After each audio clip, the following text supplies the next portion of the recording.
मेंढक और बैल की कहानी। एक मेंढक अपने 3 बच्चों के साथ जंगल में नदी किनारे रहता था। उन चारों की दुनिया जंगल और नदी तक ही सीमित थी। बाहरी दुनिया से उनका कोई वास्ता नहीं था।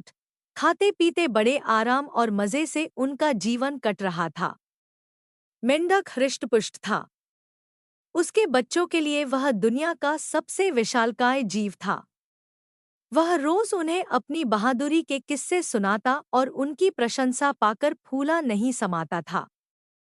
एक दिन मेंढक फ्रॉग के तीनों बच्चे घूमते घूमते जंगल के पास स्थित एक गांव में पहुंच गए।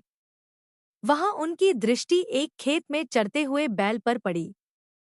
इतना विशालकाय जीव उन्होंने पहले कभी नहीं देखा था। वे कुछ डरे, किंतु उसकी विशाल काया को देखते रहे। तभी बैल ऑक्स ने हुंकार भरी और मेंढक के तीनों बच्चे डर के मारे उल्टे पांव भागते हुए अपने घर आ गए। बच्चों को डरा हुआ देखकर जब मेंढक ने कारण पूछा, तो उन्होंने विस्तारपूर्वक बैल के बारे में बता दिया। इतना बड़ा जीव हमने आज से पहले कभी नहीं देखा।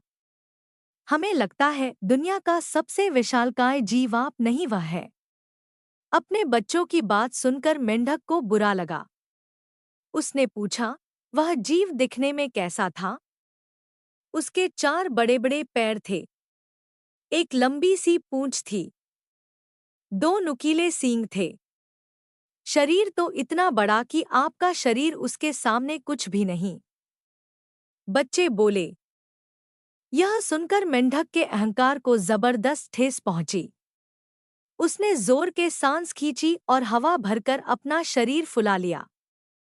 फिर बच्चों से पूछा, क्या वह इतना बड़ा था? नहीं, इससे बहुत बड़ा। बच्चे बोले। मेंढक ने थोड़ी और हवा भरकर अपना शरीर और फुलाया। क्या इतना बड़ा? नहीं नहीं, और बड़ा। मेंढक ने जंगल के बाहर कभी कदम ही नहीं रखा था। उसे बैल के आकार का अनुमान ही नहीं था। किंतु उसने मानो जिद पकड़ ली थी कि अपने बच्चों के सामने स्वयं को नीचा नहीं दिखाना है। वह जोर से सांस खींचकर ढेर सारी हवा अपने शरीर में भरने लगा। उसका छोटा सा शरीर गेंद के समान गोल हो गया। किंतु इतने पर भी वह नहीं रुका। उसका शरीर में हवा भरना जारी रहा। उसने इतनी सारी हवा अपने शरीर में भर ली कि उसका शरीर वह संभाल नहीं पाया और फट गया। अपने अहंकार में मेंढक के प्राण पखेरु उड़ गए। सीख, अहंकार पतन का कारण है।